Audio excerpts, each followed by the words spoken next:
Over the past decade, the Philippines has witnessed a series of national issues that captured public attention. Each one arrived with urgency.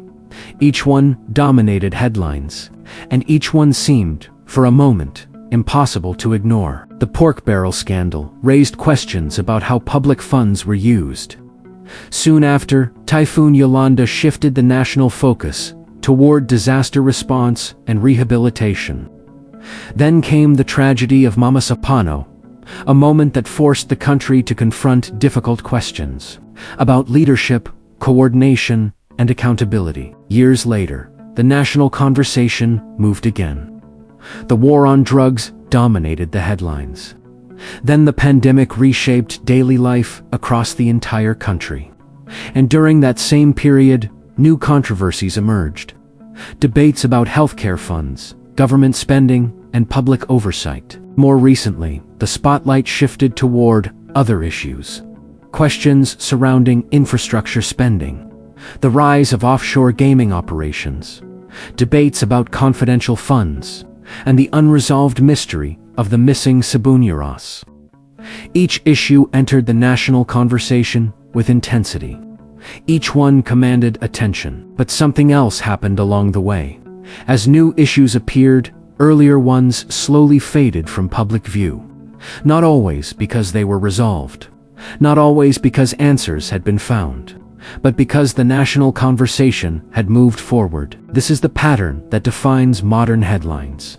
Issues rise, attention gathers, and then slowly, the spotlight shifts, leaving the question that this series keeps returning to. What happens after the headlines? Modern headlines move quickly. Newsrooms operate in a constant cycle of reporting, publishing, and updating. Every day brings new developments, new announcements, new events that demand immediate attention. In this environment, the lifespan of a headline can be surprisingly short. The speed of information has accelerated dramatically. Television once defined the rhythm of national news. Today, social media platforms and digital media have transformed that rhythm. Stories spread within minutes, reactions appear instantly, and new topics can replace earlier ones almost overnight. For journalists, this pace is part of the profession. News must respond to what is happening now. The public expects timely information. Editors must decide which stories deserve immediate focus. But the speed that allows the public to stay informed also creates a side effect. Attention moves faster than resolution. Investigations take time. Court cases take time. Government audits take time. Policy reforms take time. But headlines rarely wait that long. And so the national conversation often moves forward before the underlying issues reach their conclusion. The result is a system where attention moves quickly, while resolution moves slowly. And in the space between those two speeds, many important questions remain unfinished. While headlines move quickly, institutions move at a different pace. Courts, investigations, and government oversight mechanisms follow procedures designed to ensure fairness and accuracy. These processes are rarely fast, and they are not meant to be. An investigation begins by gathering information. Documents must be collected, witnesses interviewed, evidence examined and verified. Each step must be carefully documented, because the outcome of the process can have serious legal consequences. In cases involving public funds, oversight agencies conduct detailed audits. Transactions are traced, budgets are reviewed, accounting records are examined. These processes can take months, and sometimes years, to complete. Legislative hearings can also extend over long periods. Committees gather testimony. Officials respond to questions. Reports are drafted and submitted. The purpose of these hearings is to clarify facts and recommend policy changes when necessary. But the timeline of such work rarely matches the speed of public attention. From the perspective of institutions, this slower pace is necessary. Careful procedures help protect due process. They help ensure that findings are supported by evidence. and they help prevent decisions based only on speculation. But from the perspective of the public, the slow movement of institutions can feel very different. Because while institutions move step by step toward resolution, the headlines have already moved on. When a national issue fades from the headlines, it does not necessarily disappear. Investigations continue, cases remain in the system, documents are reviewed, and institutions proceed with the processes that were set in motion. But outside those institutions, something else begins to happen. Public attention gradually shifts. For most citizens, the rhythm of daily life continues. New stories appear, new events demand attention, and earlier controversies slowly become distant memories. This shift is rarely intentional. It is simply the natural consequence of how modern information flows. Yet, when attention fades too quickly, an important gap can appear.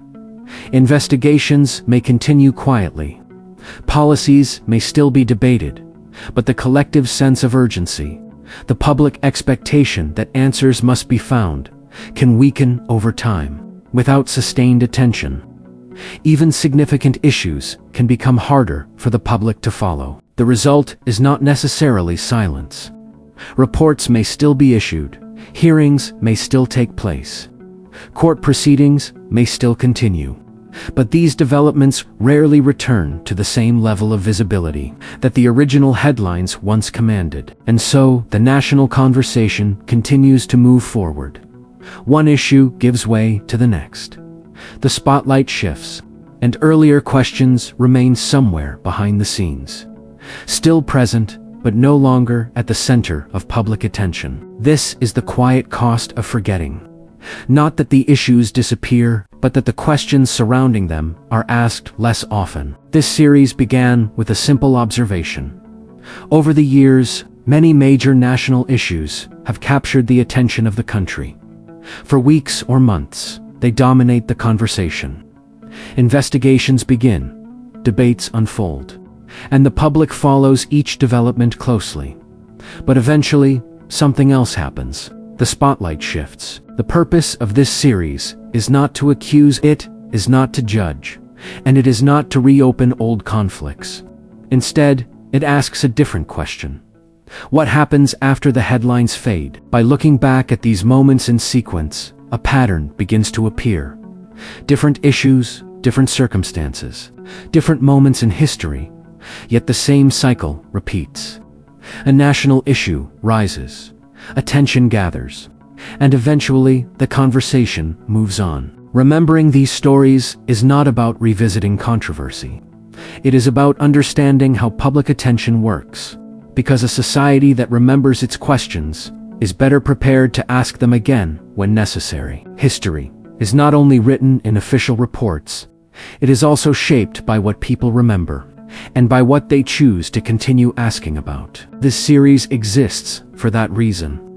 To remember the questions that remain long after the headlines have moved on. Every issue we have discussed in this series still exists somewhere within the system. In courtrooms, in government offices, in archived reports, in the memories of the people who were directly affected by them. The headlines may have moved on, but the stories themselves did not simply disappear. Cases move slowly through legal processes. Investigations continue. Documents are reviewed, and sometimes, years later, developments appear quietly, long after the moment of national attention has passed. These processes rarely unfold in front of the public eye, but they remain part of the institutional record. For many people, the questions connected to these issues never fully disappear. Families still wait for answers. Citizens continue to ask how institutions respond to moments of crisis. And historians, journalists, and researchers continue examining the records that remain. The cycle of headlines will continue. New issues will emerge. New debates will take place. And once again, the national conversation will move forward.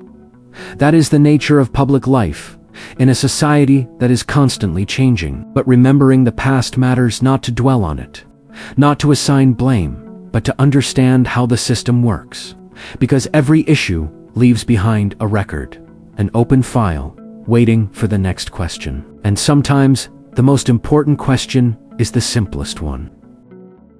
What happened next?